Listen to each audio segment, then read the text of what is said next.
Okay, so good evening and welcome.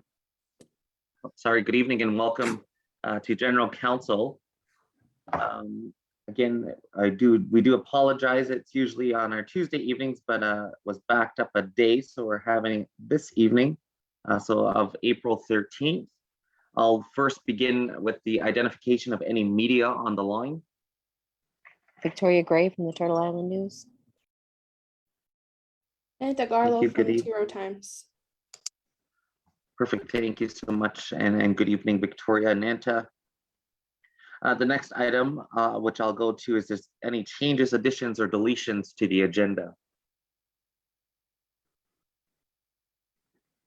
It's Melba. Can you hear me, Mark? Yeah. Hi, Melba. Hi. Can I put MOU Language Commission on the agenda? Sure. Yeah. Anything further? Okay, seeing or hearing none, then can I get a mover and seconder to adopt our General Council agenda of April 13th? Move, Audrey. Thank you, Audrey. Seconder?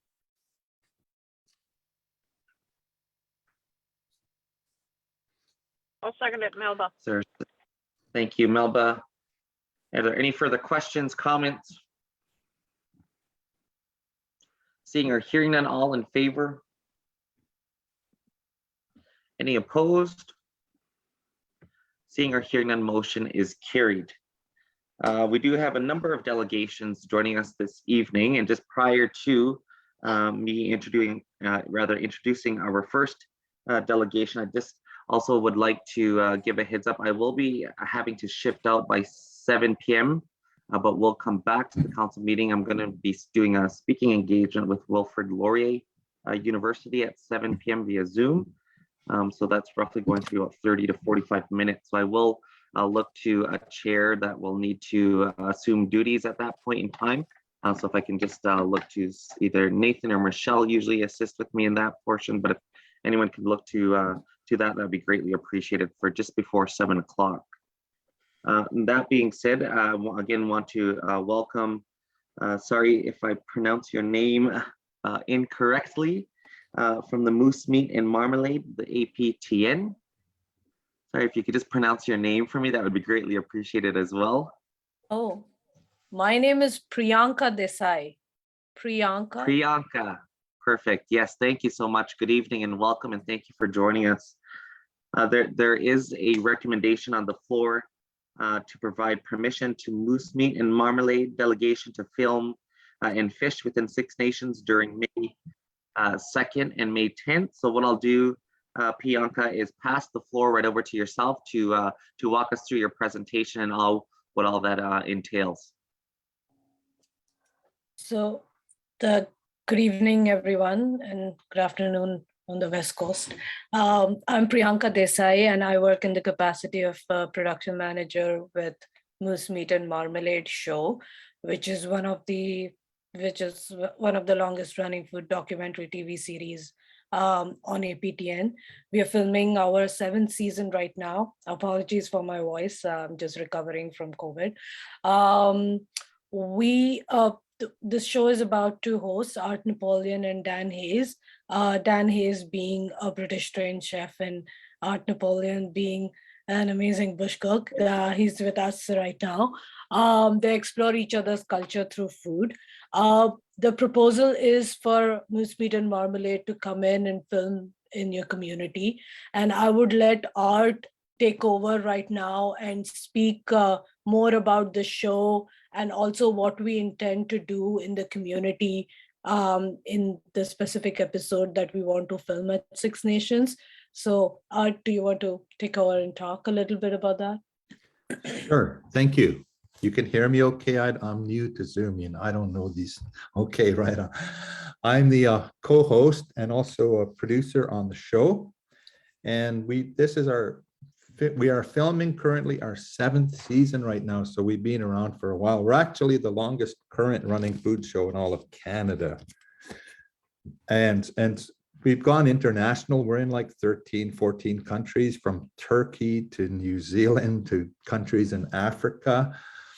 However, we are an APTN show, which means we don't have like a CBC budget or anything like that. And basically, we rely on partnerships with communities. When I'm leading an episode, we like to tell this, partner with certain people in communities and let them kind of tell their story. What are some of the issues, as long as it goes back to food and the food traditions of the people there, the culture there. So in the case of Six Nations, we know that it's like one of the biggest communities in Canada. We know you're very organized. We know you have a hereditary system as well as elected system. We know how important corn was. We know how important strawberries were, and that you have so many artists there. You have the Pauline Johnson House and the park, Chiefs Wood. We want to kind of show that off. We want to kind of show that to the world. So basically, we're there to learn about corn and to learn about things like food sovereignty and food security. So some of the places we're looking at, we got a list of places. We know it will have to get narrowed down because it's not all going to fit in a 22-minute episode. It's a half-hour episode, but by the time they add commercials, you're looking at 22 minutes. So it has to be done really fast. We usually spend 3.5 days only to film one episode. So we're hoping to do Six Nations and then do an urban Indigenous Toronto urban one. And so on the Six Nations one, we were hoping to get somebody to teach us about corn and live corn. What is the process? How do you procure it? Why is it so important? We'll test out some Iroquois recipes, and hopefully somebody will be available at Guyanase. A lot of the places we have outreach, they haven't been great at getting back. We understand, there's been problems with COVID, and that some offices have narrowed down their times and stuff. So we're hoping we touch base with some people already, and I actually have a couple of old friends there as well. I have Matthew General, who does a lot of consulting, is an old friend of mine, and a young guy named Cody Grote is also a buddy of mine. I was on his board where he just resigned recently. So basically, showing off and profiling the community, that's what we want to do. We have never left a bad taste anywhere, any community that's ever invited us. We have never left a bad taste. So we're very familiar with respecting local protocols and customs. We're very familiar with what it takes to build relationships and tell them the most positive and beautiful story that we can. We're happy to touch on some political issues as long as it comes back to the food. So for instance, if somebody wanted to talk about land back and tell us that story and see what there might be to see in terms of what might look good on film, we'll be after a certain protein as well. So we're thinking of even fishing somewhere on the Grand River. And we'd invite some of these musicians and artists to the meal at the end. Other venues we thought about were, is it Tanya Brandt's restaurant, a place called Our Sustenance, places like that. We're also hiring one of your citizens there. Her name is Janet Rogers. She's another old friend of mine. And so we were going to hire her to act as a liaison to check out places and to meet people and to take some photos and send them back to us while we're there. And there's a crew of 9 of us that would arrive, including my co-host. And yeah, we would spend 3.5 days, and the exact dates we're looking at, I'll let Priyanka get back to you on that. So we were hoping to get your blessing to be able to proceed. Basically, that's it in a nutshell, unless there are any questions. Okay, perfect. Well, thank you, Nyawa, so much for walking us through some of the details and what you're looking for when visiting the territory. We're very, very rich and filled with many chefs, and like you have mentioned already, different areas. And in fact, there's individuals going back and forth on the chat as well in terms of, the live corn and the skies and Bonnie Sky and so forth. And so can definitely assist as well to get as many, of our people involved who have been involved in that sector, of the food industry. And really showcasing what we have here in Six Nations. So I'm glad to hear that you've mentioned and highlighted a few of those places and people as well. I'm going to open the floor up for any questions or comments. Sounds It's good. Melba. Okay, thank you. I hear Melba. Go ahead, Melba. You have the floor. Yes. Yeah. Certainly enjoy the show. Oh, Watched it thank many you. times. Very enjoyable. Oh. With Six Nations, we too have famous chefs Yes. in the community, as well as Bertha Sky. Bertha won a gold medal way back in the years in Germany, and I Ah, would suggest that she be invited as a person to dine with the rest of the people that you have listed. okay. She's 89 years old and still in this community, alive and a little under the weather, but she can get around yet. Okay, that sounds good. Priyanka, can you make notes? Yeah, we that? are making notes. And get the proper spelling of the name and all of that? Thank you. Yeah. If you can spell that name in the chat, that would be great. And Thank you. I guess the Thank other you so thing I much. can mention is that we do practice strict protocols regarding COVID ourselves, because our livelihood depends on our safety, and we sure the heck don't want to be known as somebody who brought COVID to a community as well. So we will be, when Dan and I are not on camera, we will be masked up. The rest of the crew will be masked up. We always have sanitizer, and we get checked every day by our little first aid woman. She takes our temperature and everything. So we do practice safety, just to reassure you. Really appreciate that. Thank you. Yeah, and Thank we you are so happy. much. We have like a COVID protocol sheet. We are happy to share that with your council members, after this call, just so that you have it with you. Okay, that's great. Thank you. I do appreciate that. And again, the respecting any protocols that we have in place at this time. But again, do appreciate as safety as always remains top priority. I'm going to look to open the floor up for any further questions or comments from anyone on council. I see Wendy has her hand, and then I'll shift over to Audrey. Wendy, you have the floor. Yeah, I was just going to move on the motion.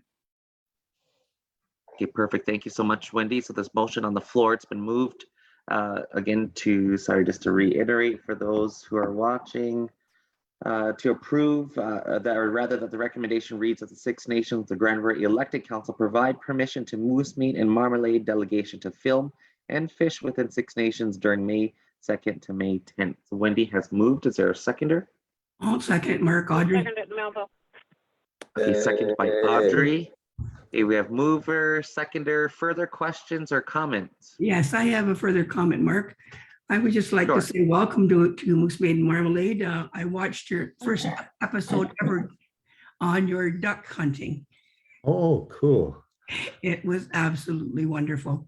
I like the way that you engage youth. Will you be engaging any of our youth to come in and to help with any of the sous chef or to help out in any way? Well, there's always a pot.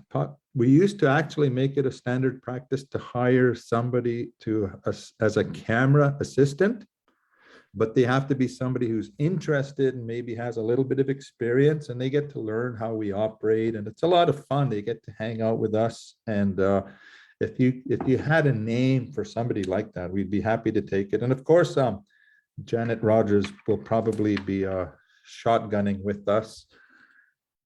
Possibly Matt General too, if he has time, but these are not youth. Yeah, But if there was a youth to profile, yeah. we would definitely be interested in that. And if you have any ideas, we're open to hearing those ideas as well. Okay, thank you. What we could do is, if you want to, have like more, if you want to contribute more towards the ideas in terms of, suggestions as to guests, and you can drop in a line in the chat room with your name and phone number, and we will save it and contact you after this meeting separately, just so that we can take down all the information from you. Yeah, the thing is, we'll have to move fast because my co-producer and I are going to be there in the last week of April. So we hope to spend a couple days at Itzik Nations, kind of just scouting and meeting the people. And so the story outline has to be drafted before we leave. So we have to act really, really fast. Yeah. That's the only thing. Well, And- really do. Oh, sorry, go ahead. I was just going to say, if there is an episode I would recommend, because we did film in a Mohawk community. We filmed in Ganawaki a year and a half ago, and I think you can find that episode online, maybe on the APTN website. And if not, we could send you all a link. Priyanka can send that out. She just needs to get emails, contact information for everybody. She'll send you that link so you could see what we did in another sister or brother community over there. Yeah, that's fantastic. Thank you so much. So again, I do appreciate you all coming this evening. And again, perhaps maybe even we can work with our comms team leading up to the show, just to give community, a little piece on our side of things, to let the community know and to really be able to celebrate, right? I think that's part of the purpose of this as well, is to celebrate our community and showcase whatever we have to offer, and to really have as many people involved as we can. So if there's any further assistance needed, well, definitely, if you could reach out to our comms person who's just put their contact information in the chat. And we'll go from there as well. If you need any further assistance in connecting with any other individuals that you may see as a further asset to the episode and so forth, we can definitely assist you, as I know time is of an essence. So do appreciate that. Again, so it's been moved. Oh, sorry, go ahead. Some people we've talked to, I'll name drop really fast. Nothing's confirmed, but they are open. Is Logan Stats, just as a musician, Derek Miller, even if it's them just coming to the meal, just so we can celebrate Six Nations artists, because there's some of the top Native artists in Canada come from Six. Let's face it. Let's admit that and own it. Really appreciate that, Nyawa, so much. Okay, so again, it's been moved and seconded. Are there any further final last comments or questions? Okay, seeing or hearing none, then all in favor? Favor. Any opposed? Seeing or hearing none, motion is carried. Motion to waive second reading. Moved by Wendy, seconder. Audrey. Second by Audrey, all in favor? Favor. Any opposed? Seeing or hearing none, motion is carried. So thank you so much. You have the permission. We look forward to welcoming you to our territory, and whatever assistance that we could further be, please reach out and let us know. And again, we look very much forward to welcoming you officially to the territory during your time here. Very, very appreciated. Thank you so much. It's an honor. I look forward to meeting you, some of you. Hope we'll see you when I'm there. That's perfect. Thank you so much. Take care. Stay Thank safe you. and safe Thank you, travels. Bye-bye. Thank you, Thank you, both. Thank you, everybody. everyone else. Thank you. Thank you, everyone. Okay, Council, we're going to continue just moving right along here. Our next delegation that we have on the agenda is Cheyenne Williams, who the Indigenous consultant and case manager, who looks like it was from a recommendation from our Human Services Committee to have a presentation be provided to Chief and Council at the next General Council. So I'll look to, is Cheyenne still with us? Yeah, I'm here. Hi, Cheyenne. Good evening. Hello. It's really nice to see you. Yeah, Haven't you seen you in so too. long. Yes. Thank you so much, Cheyenne, for joining us this evening. What I'll do, oh, sorry, just before I go there, I'm going to look to Wendy. Has her hand raised? So just in terms of I guess, process. There's a resolution to this, but is the resolution that we are approving that a presentation be done to us, or is this just a presentation to us? Like if we make I the think motion, it's kind of after the fact. Yeah, that's exactly it. Thanks, Wendy. I think it's just more in a sense of at this point information, unless there's anything specifically, Cheyenne, on your end. I think this is more as information for full council. I don't know if Cheyenne, can you correct me if I'm wrong? Or Audrey, sorry? Yeah, we listened to the presentation. We felt that council should see it. And we've also asked Cheyenne to come today with what it is exactly that she's looking for. She does have a request, but she was supposed to have it typed up and ready for us to approve tonight. Okay, so sorry, thanks for that, Audrey. Back over to you, Wendy. So shouldn't if there's a request, shouldn't the motion be what that request is versus, because this sounds like just the direct motion from Human Services Committee. So it's kind of, it doesn't match the agenda. Yes, yeah, exactly. So we'll have to look to that actual specific request into that motion, Wendy, because that you are correct in terms of what's on the agenda. So maybe what we can do just in terms of timing is just allow Cheyenne to present and then look to her presentation. If there's anything specifically, Cheyenne, that you're looking in terms of request, we will look to then at that point for mover and seconder if we're prepared to move at that time. So with that being said, I'll pass the floor right over to you, Cheyenne, to walk us through your presentation. Okay, so I presented on April 6th. I did type up basically a recap of the presentation, and I sent it to, I believe I sent it to Teresa. So I wasn't quite clear as to what exactly what I was typing up, because there in that presentation there actually was not a request. I was sharing information and extending a hand for a business relationship. So being that I now have council, I have actually been trying to get on the council agenda for 2 years. So it's, you know, COVID kind of threw a wrench through a lot of things. And now that I have you guys, there is a request now. But I'll go through the presentation first because it is actually on the end of the presentation. So I'm just going to share my screen because I do have a PowerPoint prepared.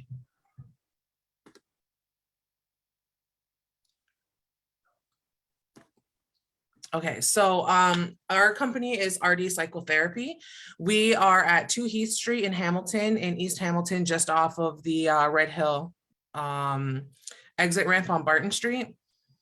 So we're a private practice and we offer services to individuals, couples, family. We also are multidisciplinary. We now have a naturopathic doctor, and we're also looking for a few other service providers to join us. And I believe now we have a few that are looking at setting up like a Medi Spa. So that's something that's in the works for hopefully the near future. So I'm also going to just introduce a few members of our team, but this is our full team right now. We also take clinical interns. So we have 2 clinical interns right now. One actually just finished today. So we have Angela, who is right now on mat leave, and Michelle Marshman, who is practicing. We have Richard here and Diana. So Richard and Diana are both registered psychotherapists. They're both registered with the college. Diana specializes in couples and sexology, and Richard specializes in psychoeducation and organized psychology. He also specializes in veterans and first responders. He is a veteran of the Canadian Armed Forces. And then here we have Brianna. She is a BSW RSW, which means she's a registered social worker. She specializes with people with disabilities, mostly traumatic brain injury, because that's something that she just has a lot of experience in. She will also do couples therapy, and she's actually great with case management as well. And then here's our naturopathic doctor. This is Anna. And she kind of comes from an approach of early diagnosis and prevention. So she likes to see people on a regular basis for the first little while until we can get a plan together. The issue that we have is that all of our services are covered through NIHB for therapy, but Anna is not covered by NIHB because she's a naturopathic doctor and they no longer cover. What we were told was if we presented a strong enough case that they would think about it. We presented 3 strong cases for people who 2 have very limited mobility and 1 is living in chronic pain, and all 3 of them were turned down. So she's the only one right now that is not covered. And this is our clinical intern, Michelle. She specializes with kids, and she also has a pretty extensive experience with kids because she used to work for the Hamilton CCAS. And she also grew up just outside an Indigenous community, well, a few actually Indigenous communities up in the Northwest Territories. And then there's me. I do client care for Indigenous clients. So basically my job is to do everything outside of therapy. So if people are looking for family doctors, I help them locate family doctors. I write referrals to programming. I search programming out for people.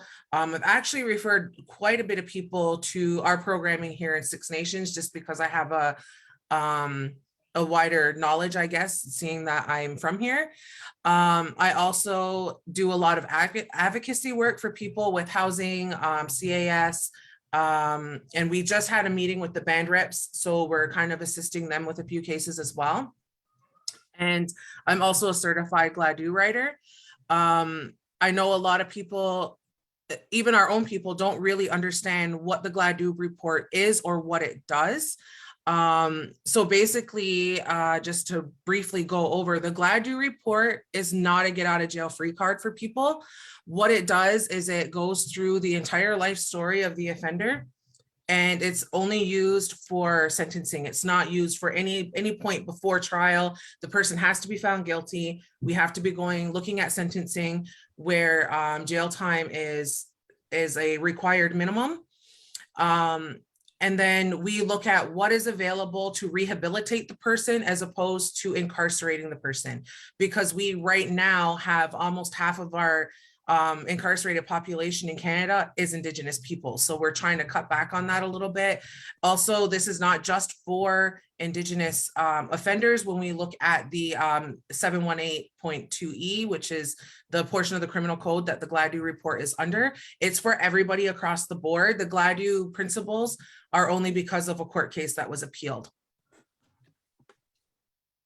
We are also working on staff retreats, and this is kind of where I was going with human services, was letting everybody know what we're doing. So we're focusing on staff retreats right now. What we want to do is workshops for staff, especially with agencies that we work with, so that we can support agencies that we're working with in ensuring that everybody's kind of at their top, because I'm sure anybody who has worked in human services, and everybody on this council probably has heard this before, you have to put that mask on yourself before you can help others. So as long as we are all operating at our tip top, then we're able to operate for the people that we're working for at our tip top. What we do with these staff retreats is we tailor them to the department. So we've had departments that have come to us who have had very, very bad issues with lateral violence. So what happens there is we end up, in most cases, separating the management from the employee. That way the employees are able to speak amongst themselves openly. They don't have to worry about the managers kind of hearing what they have to say or whatever their holdup might be. And we go through explaining to them what lateral violence is, how it affects people in the workplace, how it affects people's mental health and their ability to do their job. We also do workshops on productivity. So working with the managers and supervisors on how to have your staff be as productive as they can be. And on the flip side of that, working with the staff to give them ways and tips and tricks on how to be as productive as they can be. We also do group acupuncture with Anna. And she's also been in touch with Gail Whitlow. So she is working on some stuff with her. We are also including access to medicines through Gail. that we'll be able to provide to people that are in the Indigenous community off reserve. So this is kind of where it comes to my request. So we're currently looking for a name for this pilot project. We've nicknamed it the We Give Back Project. So basically what we're doing is we have a few small businesses that have agreed to donate some funds to the practice so that we can offer services for people who are not status, so they're not covered through NIHB and they don't have health insurance. What I'm finding quite a bit, actually, specifically from our community, is we have people who are actually 100% Haudenosaunee that are not eligible for status in Ontario. And the reason being that they have a parent and a grandparent who is American. So for myself, my father's American and my mom's from here, but I'm listed as half because my dad's American. So if I had gotten with a guy that was from America, my kids would not have been eligible for status here, even though we're all from 6 nations. So that's one of the issues that keeps coming up. And we also want to be able to provide naturopathic medicine for people who aren't able to afford the care. It's not that the appointments are particularly costly. It's just the upkeep is kind of where we see a rise in cost and people aren't able to keep up with the appointments. What the small businesses have been saying that I've been working with is that they are recognizing that Indigenous mental health care is not easily accessible. We're fairly lucky here in 6 Nations that we do have an array of organizations and departments that are able to provide that mental health care. But the reality of it is, especially going with COVID, in 6 Nations, we're sitting at a wait list of hundreds of people who are going unserviced.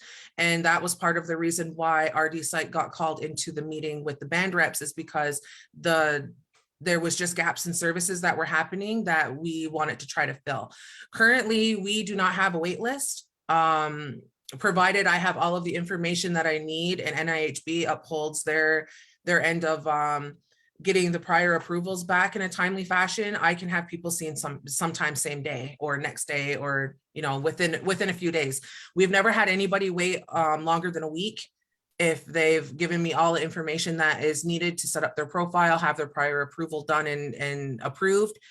So I'm wondering if it might interest the council to donate some money to our Give Back Fund, because another thing that we're trying to do is providing access to fresh fruits and vegetables for the people that we have living in the city, because living in the city and living on fixed income, OW, ODSP, we also have a number of kids that are living on CCSY, which is the continued care through CAS. They are just not getting enough money to pay rent, pay bills, and buy food. So we have a lot of people who are going hungry that are on our client list. And I also, I service probably about 150 Indigenous clients, and almost half of them are from here. Most of them are living in the city. There are quite a few that are in the community, but they're all from the territory. So that's what I have for a request from council. Everything prior to this is basically just a information share, and looking for kind of that business relationship, where if band departments are looking for workshops, that they keep us in mind.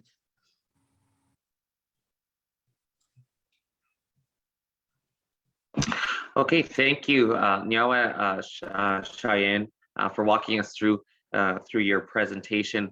It's quite interesting, really. I think you touched on a few areas, in terms of some of the gaps in service delivery and so forth. But at this point in time, I will look to further questions and comments from council. I see a couple of hands being raised. I'll first begin with Wendy, then over to Hazel. Wendy, you have the floor. Thanks, Mark, and thanks for the presentation, Cheyenne. So I guess my question is, certainly, we're always looking for the best services for community. What can we do to help community members? But I'm not clear what the request actually is that you're looking for. And my other question is, what makes this political on general counsel versus administration? Because if this is a service and psychotherapy, I mean, I see health services, healthcare all the way through. Would this not just fall under if our health services wants to engage, then they can contract through? So That's I see it actually as, why oh, sorry, go ahead. actually, I just see it as more administration than a political matter. That's why I was actually put through to the Human Services meeting. The reason that I'm here, from my understanding, was that Audrey felt that I should present to full council. So I guess that question was back to you, Mark, and council in terms of Yeah. administration or not. Thanks. So I think, yeah, I think just in terms of the one request though, in terms of the Give Back Funds project, if council, I think that's one request that I did here is in relation to if council is prepared to make a donation to that pilot project. Not sure if council has the appetite to do that, but the other pieces I think would fall directly under our SEO and directors, so that we could look to, again, Cheyenne, your further proposal that read in terms of relationship building is what I'm hearing.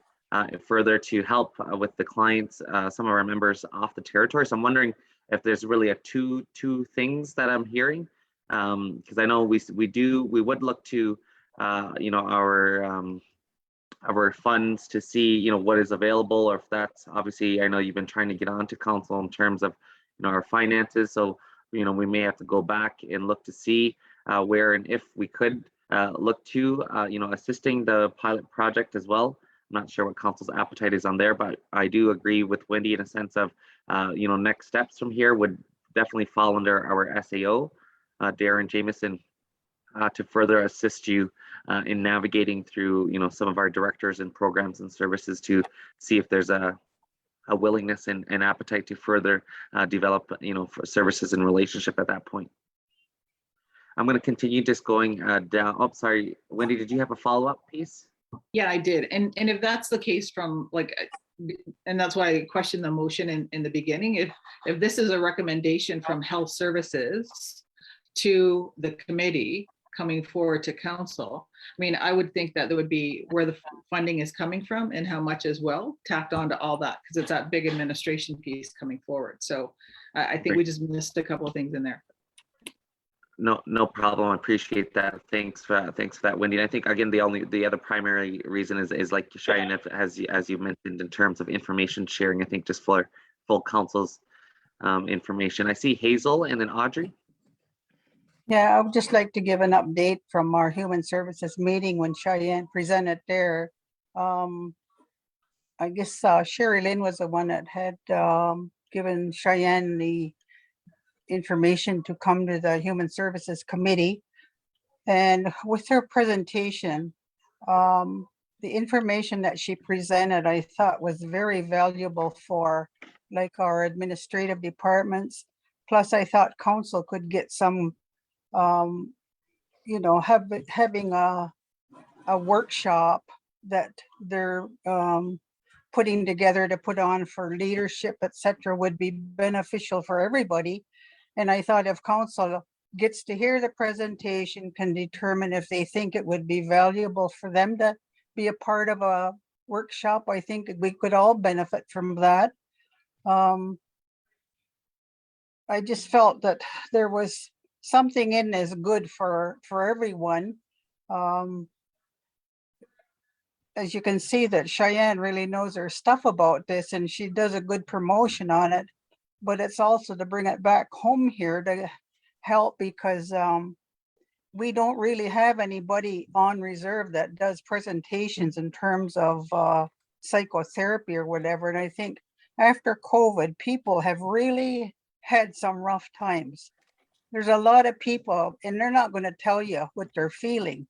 But I think if you had group settings to just kind of get together and talk about COVID, there's so much going on our reserve right now. I think we could all use a good workshop that gives us all some hope. Like I picked up the 2 row times today, and what I read on there, it just makes you feel sick inside. And I think that topic in itself needs to be addressed by all of us. And we all do need to hear psychotherapy talk to help us all cope and to get some ideas on what we should do. We always talk about having trauma and all of that. Yeah, we do. Well, let's fix it by having things that's going to help us all to resolve what's going on right now, because we're not going forward, we're pedaling backwards. The amount of violence that's happening here is really, really sad. So that's how I feel about it. Thank you. Okay, thanks. Thanks for that, Hazel, and do agree on that issue in terms of creating those safe spaces in order to have these really tough conversations. So again, I'll look to Audrey and then wrap it up. What I'm finding right now, though, based upon the conversation, is that we would accept this presentation still as information.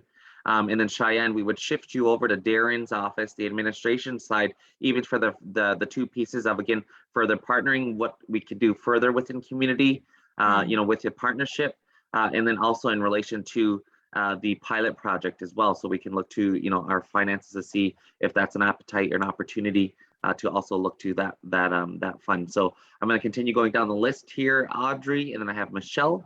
Audrey, you have the floor. Thank you. And thank you, Cheyenne, for that. We heard the presentation. We felt that all of council would benefit from hearing it, as well as the community at large. And the request was basically that she was looking for a business relationship with Six Nations, letting us know all the training that could be afforded to us, which is good to hear. And we thought that council would benefit from hearing that, as well as the request for money was not made. So therefore there is no dollar sign that came. She just made that request today. So I hope that helps with some questions. Yeah. Appreciate that. Thanks. Thanks for that, Audrey. Michelle. Okay, thanks, Cheyenne. I just actually quickly went through your website. I was just wondering how many Indigenous staff work at Right RD? now, I'm the only Indigenous staff, not for lack of trying. We just really haven't had anybody apply. Everyone in the staff, though, has gone through three-part cultural competency training that I've developed. So we've been doing the training now just over a year, and it's been accepted by Jordan's principal as well as NIHB. Okay, so I see there's some Ongwahoe names of training. So you don't facilitate those? No, I do. Business Venture does. Okay. Yeah, I facilitate the training with Brianna, because we need an registered social worker in order to legally do the training. So we partner on that, but I facilitate that training. Yeah. Okay. I'm a little confused still at why it's here, because all our services access and partner with many organizations and businesses off the territory. So I anticipate our community members and agencies will continue to do that. So. Okay, perfect. Thanks. Thanks so much for your comments as well, Michelle. So I do see a couple comments in the chat as well. And so what we'll do is accept the presentation as information at this time. And then what I'll look to is passing it over to the administration side to see where there could be also potential other partnerships happening, or if there's things that already exist or so forth. And then we can also look to the pilot project piece as well. So I can work with Darren's office on that to see what is available. So with that being said, I'll just look to, at this point, if there's no further questions or comments, I will look to a motion to accept the presentation as information at this time. Move, Audrey. Moved by Audrey, seconder. A second, Hazel. Second by Hazel. Thank you, ladies. All in favor? Favor. Any opposed? Seeing or hearing none, motion is carried. We don't need to waive second reading as it's for information purposes only at this time. So Cheyenne, we'll work with you on the administration side with Darren on any potential follow-up, and as well if there's any further follow-up from the chief's office just on the pilot project piece as well. Okay, thank you. Okay, well, thank you so much, Cheyenne. Again, it's always great to see you, and I'm glad to see so much important work that's happening. So please keep up the great work. Thanks. Take care. Okay, Council, I'm going to continue just moving right along here on our agenda. Our next delegation, our presentation rather, is a PowerPoint from our communications officer, Katie Montour, in relation to Bread and Cheese 2022. So with that being said, I'll introduce and pass the floor over to Katie to walk us through her presentation this evening regarding Bread and Cheese. Excellent. Thank you, Chief. Thank you, Council, for having me this evening. I appreciate it. Thank you, Shirley, for squeezing me on the agenda this evening. I've also asked Caitlin to join. She's going to help me because I'm wearing multiple hats this evening with live streaming and presenting. So she'll be monitoring the chat for any questions for us. So I'm just going to share my screen quickly. Just bear with me.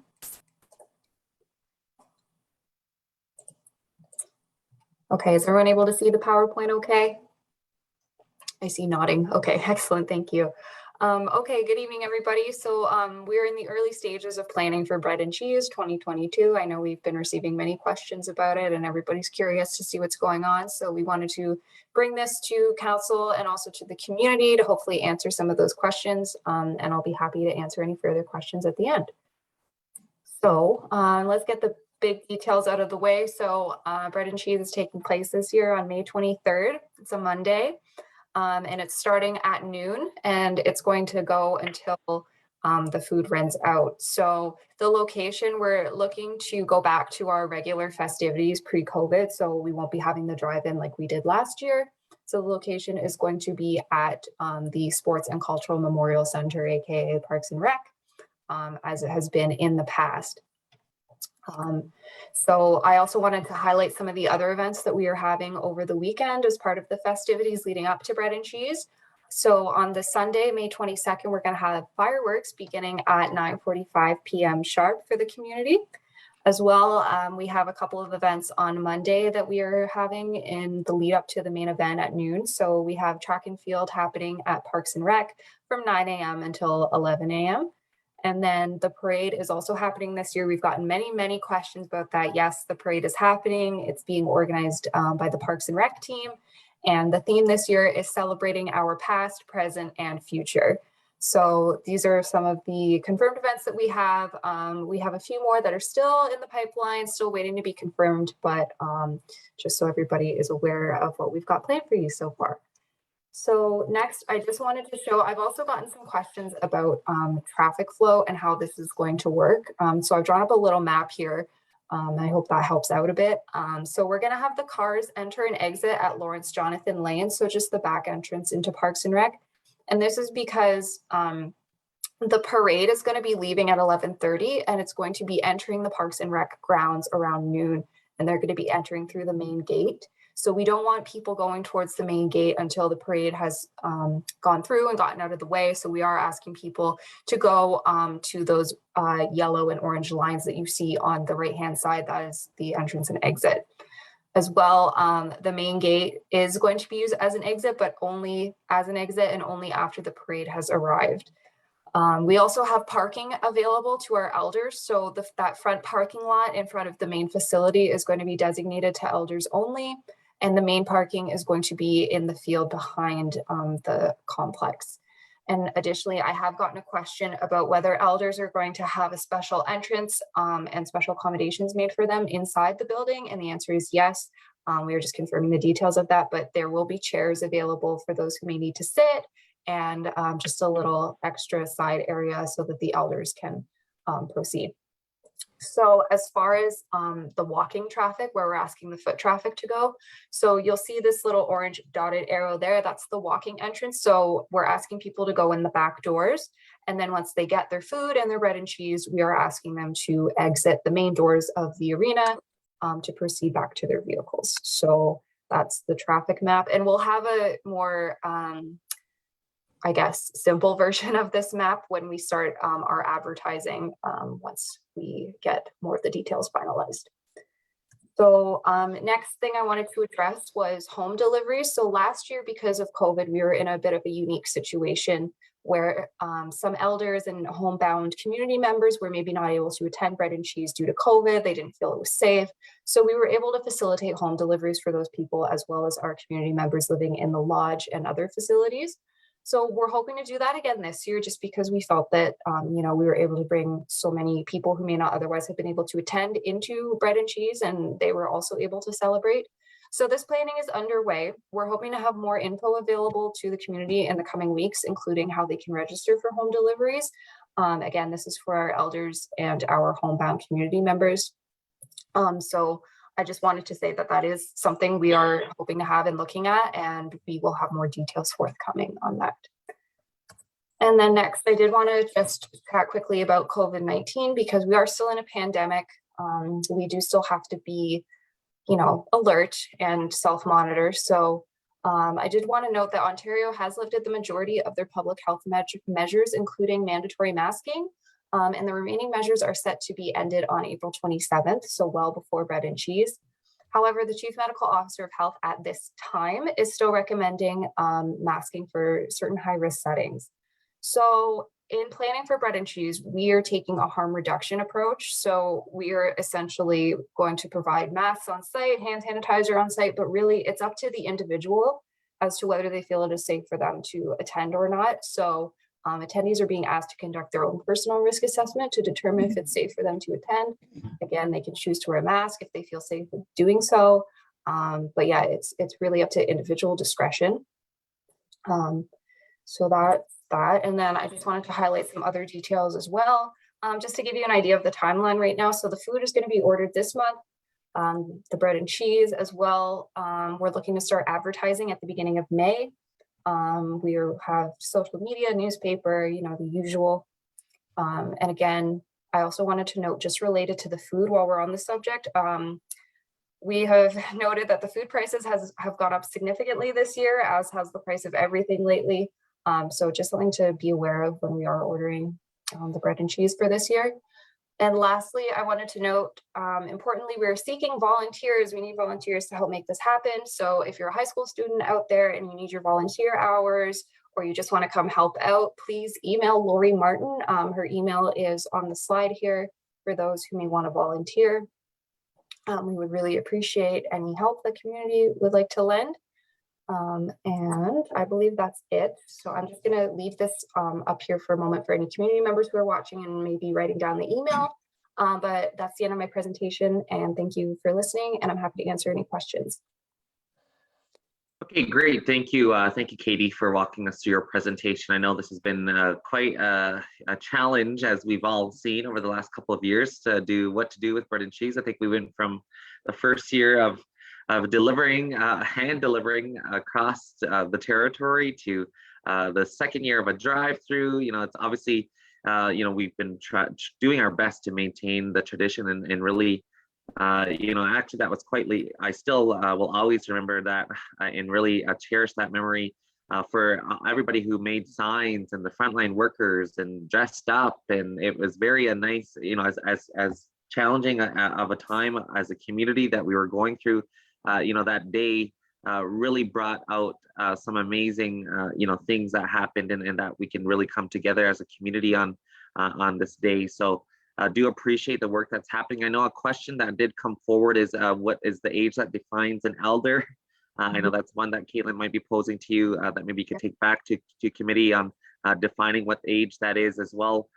Is there another question that came through is in relation to, there's usually a midway. So those festivities also occurring as well in terms of what we are usually used to. So maybe I'll just pause there and then I'll shift over to any further questions or comments. Yeah, I did just want to note on the midway. Unfortunately, I've heard that the ride company that we usually use for the midway has gone out of business through COVID. So that is still a detail to be confirmed to see if we can still get that for the community. But at this time, I don't have an answer on that, unfortunately. Okay, no problem. I think, and again, as I'm glad to see this on the agenda, at least to get things, in details and ideas flowing, and that we could really start to get organized as quickly as we can. for our community on this day in the event celebration. So do appreciate it so much. Wendy? Thanks, Mark, and thanks, Katie, for the presentation. So just a couple of questions. So vendors was one thing for me as well. And maybe we can't have rides and things like that, but maybe vendors, because we have so many community members who, do different things that set up our own type of midway that way. If there's anything for kids, I think that would be great if it can be done safely. The other thing is when looking at the presentation regarding the traffic flow, just following at the exit, which is the main gate. If we're doing it as normal bread and cheese, everybody lines up in that whole section. So if you're allowing exit after 12 p.m., I mean, it's going to be packed with people, presumably. So I don't know if there's a way to change that. And in terms of the parking, if it's the purple area in the back, so we're allowing parking on the grass and things like that, just in terms of trying to make sure the understanding is out there for community in doing all of those things. So, and just making sure that we're all masked, whoever's, I mean, I plan to volunteer, but whoever is handing out bread and cheese, and just what are the optics and logistics of handing that out. Because one thing that we learned in doing it, the couple of versions that we had the cheese wrapped, right? Just for that extra step in terms of sanitation. And we had the bread that it was in loaves, again, just for that extra protection. We had to make sure under public health that we had, the refrigeration trucks for the cheese, all of those things. So are we going to do some of that for this as well? Or is it reverting completely back to the old way where we cut it all up and hand out chunks? And so just some logistics. Yeah, so I believe for the cheese specifically, we are going to have it wrapped. As far as the bread, I'm not sure if I can call on Shirley and put her on the spot for a moment, because I did see an email come through about this earlier today. Shirley, do you have any insight on that? So yeah, we're doing everything possible we can to make sure that the cheese is individually wrapped. Unfortunately, the company that we're working with for the bread says that they cannot cut it and it's going to come whole. But if we have to look at finding different companies possibly that will slice it for us, which I don't think should be a problem, and having to pay the few extra dollars, we're doing everything we can to make sure that it will be individual pieces, both for the bread and the cheese. If not, and if we absolutely can't find anyone, we're going to have to get a select few of volunteers to cut the bread. Okay, thanks. Thanks for that, Shirley. Katie, back to you on the other logistical pieces. And I again do recognize, and as well, if there's any further, additional comments or that council may have, to please work with Katie and the team and Shirley to make sure that those logistical details are also considered. Yeah, so just on the map, Councillor Johnson, I know you had asked about that. That's not final. It was just kind of more to give you an idea. This is just what has been discussed in our meeting. So I was just trying to visualize it, but I appreciate your comments, and we can certainly take those back to the planning team and try to make things more cohesive for community to understand. Appreciate that. Thanks, Melba? Katie. Back over to you, Wendy, and then I'll shift over to Melba. Yeah, just a comment. It may sound really silly, but in terms of looking for those providers of bread and cheese, I mean, we're used to that certain flavor, right? And there's something special about the bread and cheese and how it tastes. So maybe there'll have to be some taste testing before or something. I don't know, some community volunteers. In the past, Councillor Johnson, sorry to interrupt here, but in the past, when we did have our live meetings in the council chambers, the companies brought bricks of cheese and the bread for us, did they not, Chief? And we would really enjoy ourselves at our council meetings, tasting all the bread and cheese. So that can happen. Well, I think that's I think the other kind of, I guess, a little funny comment is the one company that we did work with, if some recall, we had loaves of whole wheat bread, which doesn't usually go over too well for community when it comes. Well, trust me, we all want to be healthy at times, but I think we all still can appreciate the white loaves of bread as opposed to whole wheat. But again, I think we'll definitely work with the companies and make sure that we're getting the best in whatever we do. So do appreciate that. Back to you, Katie, if there's anything, or rather, sorry, Melba had a comment. Yes, thanks, Katie and team. Yeah, just asking about the handicapped. Will they be treated as the elders will be, where they'll be allowed in with their wheelchairs, and those that really have difficulty walking and on their own? Mhm. Yeah, thanks, Melba. Of course, yeah. So we'll have accommodations in place for those people who may need assistance, and also, yeah, they will also be able to park in the front lot where I noted the elders parking. So yes, for sure. And Caitlin just reminded me in the chat as well, we will have golf carts available for anybody who may have difficulty walking and getting around. We are more than happy to help those people out. Thank you. That's great. Thank you so much, Katie. So again, do appreciate you walking us through some of the early plans here for Bread and Cheese. So again, as mentioned on the last slide, we're always looking for volunteers to make this event a smooth success. We've learned over many of the years, and especially in the middle of a worldwide pandemic, on how and what we can do to have best practices and making sure safety is at the forefront. But again, we want to make sure again that we're having this celebration as safely as possible. I think it's still the message that we're putting out there as well. In the middle still of COVID as well. So do appreciate that. I see Helen has her hand raised.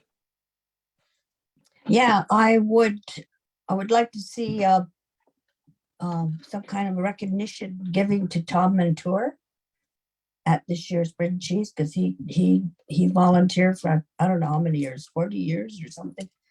So I think it would be nice to give some kind of recognition for him at the Bread and Cheese. That's amazing. Do appreciate that as well, Helen. So Katie, if you can make that note as well back to your team, and we can look to those pieces as well.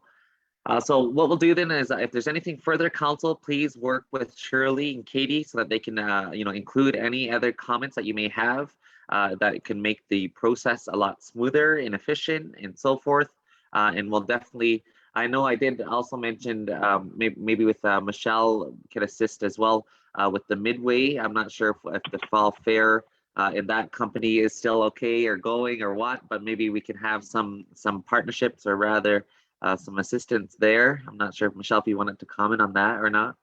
Yeah, I can relay that information to Katie, Shirley.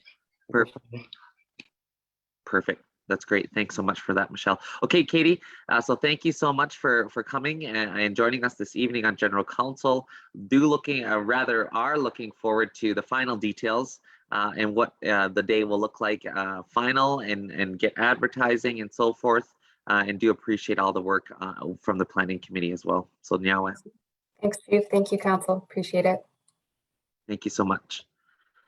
Okay, Council, if I can, sorry, if I'm gonna just put Michelle on the spot if I can. Michelle, are you able just to assume chair duties just for the next at least 45 minutes? I'm gonna just go and shift over to Wilfred Laurier, and then I will be back. Perfect. Alrighty. Okay. Thank you, everybody. Thank you so much, Michelle. Okay. So you'll just need just a quick motion to accept. I'll just do the motion really quickly if I can. Michelle, to accept Michelle as the chair. Is there a mover? I'll move, Melba. A second. Moved by Melba, second by Audrey. All in favor? Any opposed? Seeing or hearing none, motion is carried. Perfect. Thank you so much, Michelle, and I will be back. Have a good presentation. Okay, Chief Council and Community, let's move on to item number 5. And now, Katie, I don't see any comments. So if there is comments, can you let me know? Yep, absolutely. Perfect. Thank you. Okay, adoption of General Council minutes of March 8th. Has Council read those minutes? If so, do I have a mover and a seconder, and any questions or follow-up from those minutes? I'll move on those. I'll move. Thanks, Carrie. Moved by Carrie, second by Melba. Any questions? Hearing none, all in favor? Anybody opposed? Minutes of March 8th are carried. Moving along to adopt the general council minutes of February 22nd. Moved by Helen. Do I have a seconder?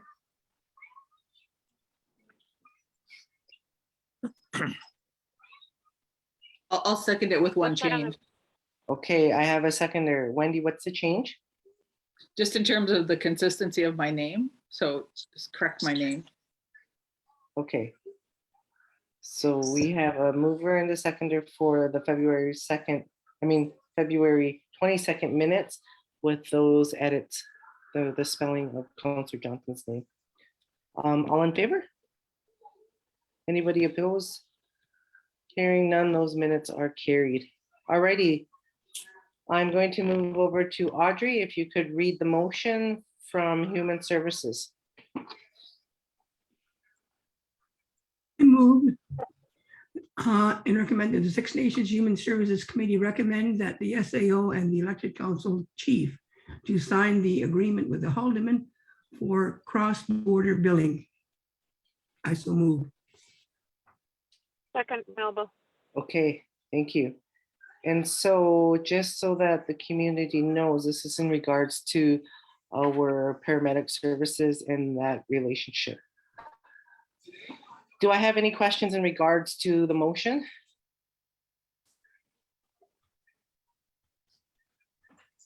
Hearing none, all in favor? Does anybody oppose to motion number 7, recommendation 7? Hearing none, that motion is carried. Wait, second reading. Do I have a seconder? Second, Melba. Melba. All in favor? Anybody opposed? That motion is carried. Okay, let's move along to recommendation 7.2. And I believe we have Cheryl Hancock on the line in regards to this motion. Audrey? Did you do a briefing note for this, Cheryl? Yes, I did. It's attached, so it should have been attached. Okay. And I move that the Human Services recommends the Six Nations and Grand River Elected Council to provide a letter of support for the 2030 Commonwealth Games. And the seconder? Second, Melba. Okay, Melba. and there is a briefing note there. I do believe, though, it's a different version, and maybe that's why people can't access it. Any questions in regards to this motion to support the Commonwealth Games?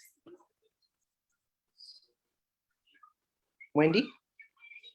Yeah, can Cheryl provide just a couple of sentences on it? Because I don't see the briefing note, sorry. Cheryl, can you provide a Sure, I highlight? can. Thank you. Yep.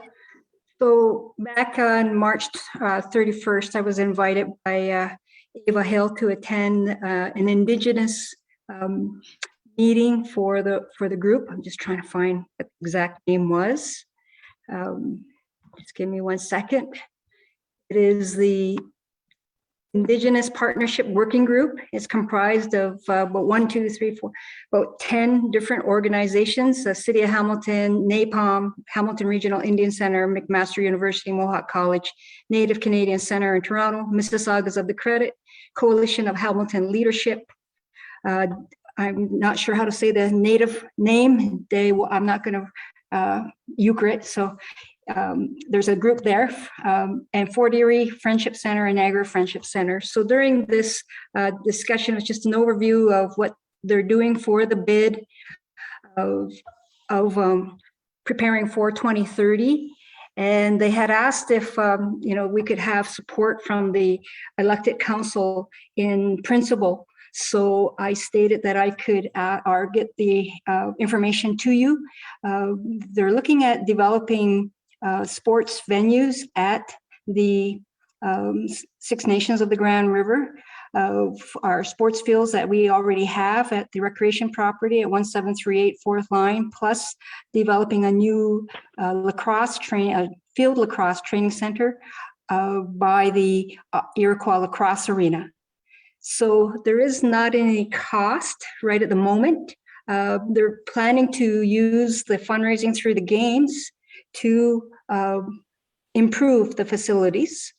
So, but they would just like to have the support of our community that we are, involved, and looking forward to hopefully having Hamilton win the bid for 2030.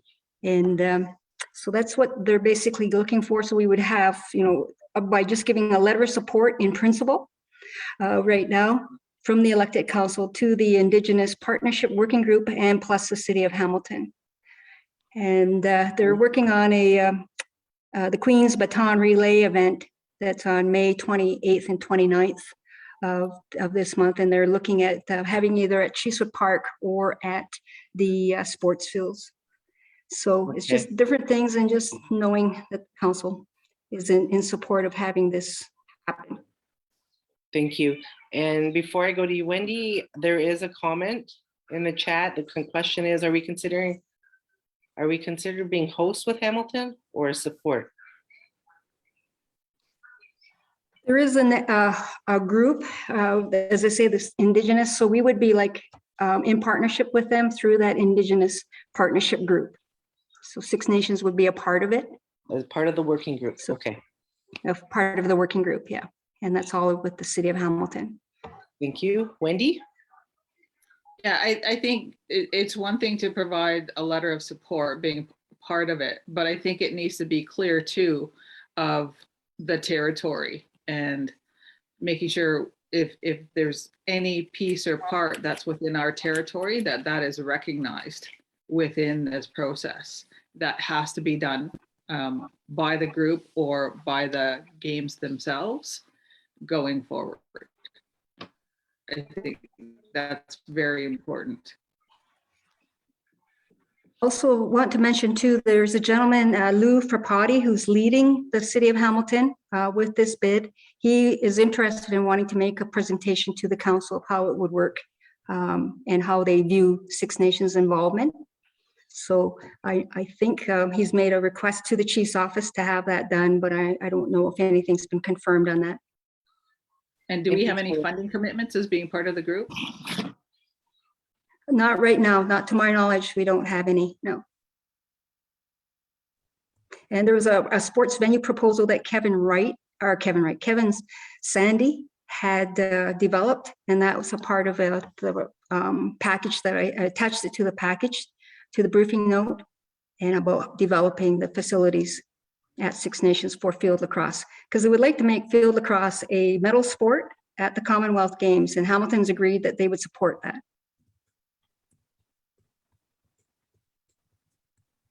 Okay, I think there is some confusion in looking at Councillor Wright's comment. It sounds like we're host. And so we need some clarity. So right now we have a recommendation before us to provide a letter of support. It's been moved and seconded. Do I have any further questions in regards to that? Okay, Wendy? Yeah, I interpret Nathan's comment different than you, Michelle. I read his comment, we wouldn't want to get lost in the working group. So it's more, we should be host versus getting lost within that group. And it's that recognition is how I understand it, but I don't, Nathan. Thank you, Wendy. Yeah, thanks, Wendy, exactly. Just picking up on your comments too around the working group and the designation around the host, right? Maybe it's just timing for me, but Cheryl, you mentioned some other folks want to talk about, come to us and talk in a little bit more detail. Maybe we wait and have that presentation as well and look at how we want to be involved in the bid, because we're only at the bid stage, right? We got time, and if the bid is taking place and from what I consider a lot of our territory, then I think our status should be jumped from the working group to a host nation. And I know, Wendy, you have a lot of experience doing this with what you did with the Pan Am, and kind of looking at that status as being maybe a little bit more appropriate, especially for something like the Commonwealth Games and that significance as well. Just my thoughts. Good point, Nathan. Okay, so I put that out there. Nathan's put that out there. Mover, seconder, we do have some time. Do we want to have a second presentation by? Audrey? Go ahead, Audrey. Yeah, I agree with Nate. I think that we should have a second presentation. I think we should find Kevin's information, and I think we should have all this information so that we can see it. Okay, so we will withdraw. Defer the motion, recommendation 7.2. Okay, so Cheryl, you've heard, we'll defer. We'll come back with all the parties and present to council the actual plan in the bid moving forward. And I'll roll in that. Okay, very good. I can do that. I can let them know. Wendy? Yeah, just so that we are clear, I mean, we don't want to jeopardize anything either. So what is the timeline, Cheryl? Just so it doesn't get lost. Yeah, I could, I'm not sure how soon the Lou Frappati and Ava Hill and Kevin Sandy could come, but we could invite them to the next meeting and ask them. I'm sure they would be interested, because I know, as I mentioned, it's my understanding that Lou Frappati has asked to come to council. It's just the council is just too busy that I don't think it's reached this level. So this was just my attempt to help.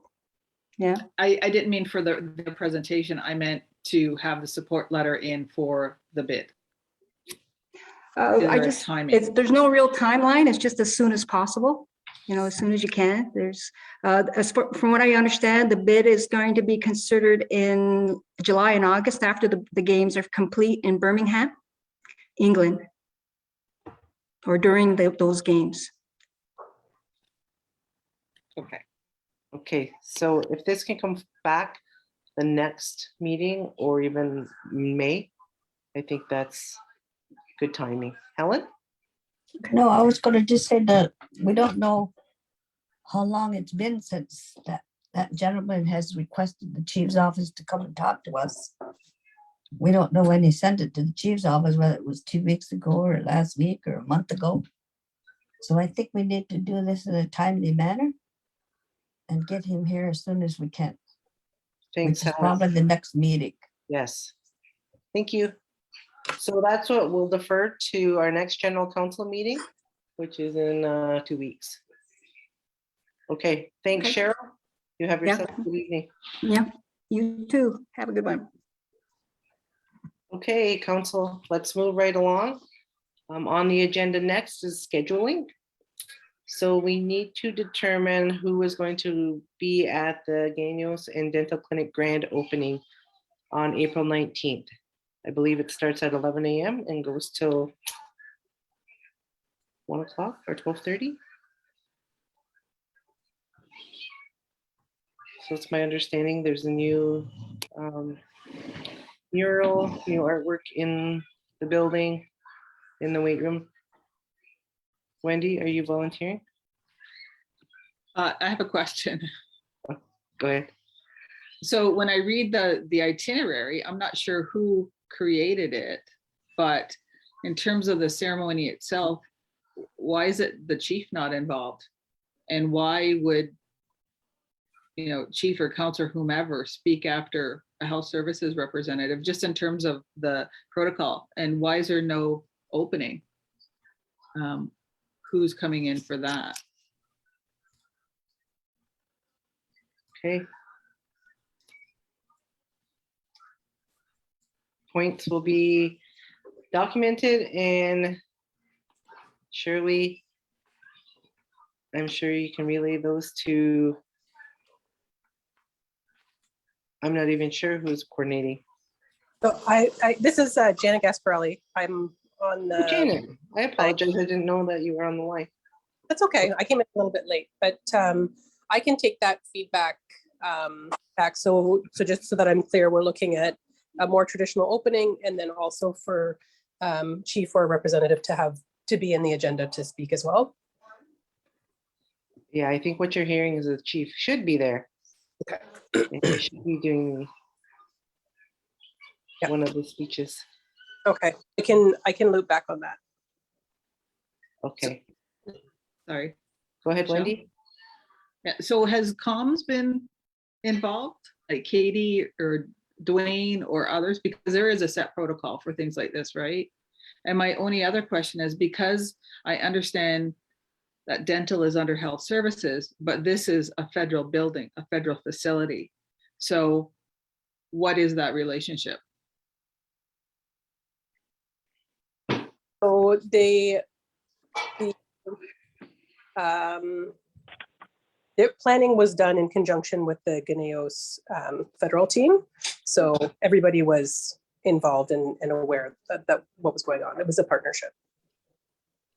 So should they be a part of this? Should there be ISC officials here as well? Because we're doing this in a facility that is not ours, right? I think it's a great thing. Don't get me wrong. I don't want to be misinterpreted, but still, this is in a federal building that we don't own. So, and if they are a partner in this process, I would think they should be a part of this as well. Okay. Okay, so there needs to be some work done, and this is happening on Tuesday. Like when we get, no, next week, next Thursday. Yeah, I just note the comment in the chat, Michelle, from comms. Not been involved in anything on this. Okay, so yeah, there needs to be some work done. If this can come forward, I don't even know if we'll have a meeting before that. Shirley, can you speak to the chief? Is Tammy on the line? No. I am. I just want to say, may council, if you can designate an alternative, just because the chief does have a meeting scheduled on that day, in case we're not able to change it. Please, if you would like to designate an alternate, just as backup. Okay. Thank you, Tammy, for that. So there is some work that needs to be done to the agenda. The chief will do his best to be there. In case he can't, who can attend as well and make some opening remarks?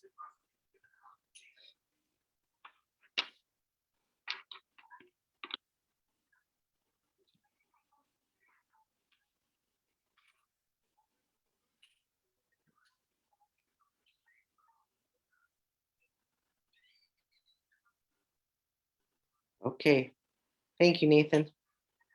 So Nathan will go as backup if necessary. And we'll have some follow-up to that, and the itinerary will likely be emailed to us just in case anybody else wants to attend the grand opening. Also scheduling, you'll see the Lake Erie Connector Community Engagement Sessions. There are 2 more scheduled for April 19th at 10 a.m. and April 20th at 6 p.m. And so those are, I believe, in person. Oh, no, sorry, those 2 are online. And you can get the information from Economic Development. And also we have a request, it looks like, for Sherry Lynn and Wendy to attend the Canadian Gaming Summit in Toronto, June 8th and 9th. A travel day of June 7th and attending the 9th, 8th and the 9th. So I do believe we need a motion to support that. I'll move that motion if you need it, Michelle. Okay, moved by Nathan. Do I have a seconder? Second, it's Melba. Thank you, Melba, to allow Sherry Lynn, Councillor Hill and Councillor Johnson to attend the Canadian Gaming Summit. Just a comment? Helen? Yeah, in all the time I've been a counselor, we've never got travel days. So I don't know if that's something new they're starting or what, but we never ever got travel days. Okay. Thanks, Helen. It must be written there for Wendy. I was just going to note, so the first time I knew about this is when I seen it on the agenda. So I'll look into it. So this is news to me, but I know June 8th, I'm not available in the morning, so I can talk with Cheryl. I'm not sure who put it on the agenda, but if I can find out, I'll have a chat with them. So, Okay. So to we- Helen's point, I won't be traveling on the 7th. So, okay, we have a mover, Nathan, a seconder, Melba, to have Wendy and Sherilyn attend. All in favor? Is anybody opposed? Motion is carried. Okay. So that will happen. There is no other, do I have to waive second reading on that one, Shirley? Tammy? No, it'll be read again at the next meeting, so it's okay. Okay. And so with that, we did not have, oh, no, Melba, you had an agenda item. You're looking for the Language Commission and their memorandum of understanding. Over to you, Melba. Yes, they wish to have a meeting as soon as possible with council to discuss the MOU. They're in their planning stages with a facilitator, so they need some further work on the MOU with council. Okay, thank you, Melba. We will take that, and I'm sure Tammy,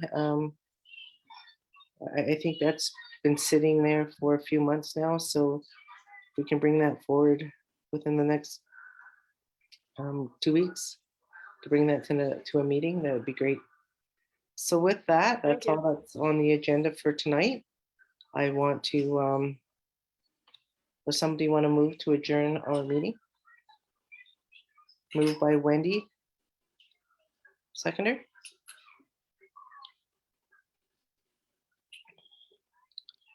Second by Nathan, all in favor? Motion is carried. Thank you, community. And so we will now prepare to